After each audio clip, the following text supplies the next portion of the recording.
الله يعطيك العافية وما قصرتم ووقفتم معانا، والله يوفقكم إن شاء الله. وإحنا بإذن الله نتقابل في المرة الجاية بإذن الواحد الأحد. شكرا لك يا أستاذ أحمد على حسن الاستقبال والضيافة.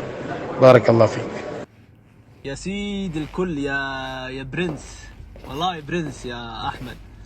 الله يطول بعمرك حبيبي ويرفع قدرك ويعزك. والله العظيم يعني صراحة علاقاتهم سيماهم في وجوههم. الشخص سبحان الله من وجهه تعرف ان الشخص هذا انسان ابن حلال وبالناس كويسة.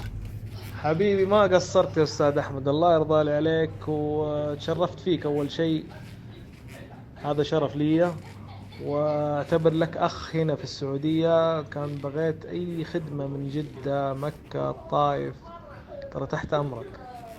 لو تبغى أي حاجة أنا قبل أجي عيني لي أجيب لك لو تبغى أي حاجة، الكحل من العين بجيب لك إياه. فأنت عملنا معاك إن حجزت عن طريقك أو ما حجزت ترى تحت أمرك، يعني ما يحتاج. أهم شيء إن تعرفنا عليك، وهذا شرف لنا والله، وشكرا لك. مساء الخير أستاذ أحمد. السعر ممتاز.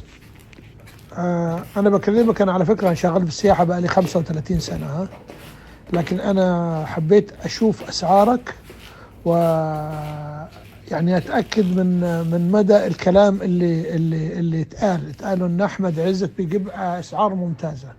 سعرك جدا ممتاز. تسلم يا عسل، تسلم، كلك ذوق يا حبيبي. أستاذ أحمد مشكور ما قصرت يا حبيبي. ألف شكر، ما شاء الله صاير شاعر يا أخوي.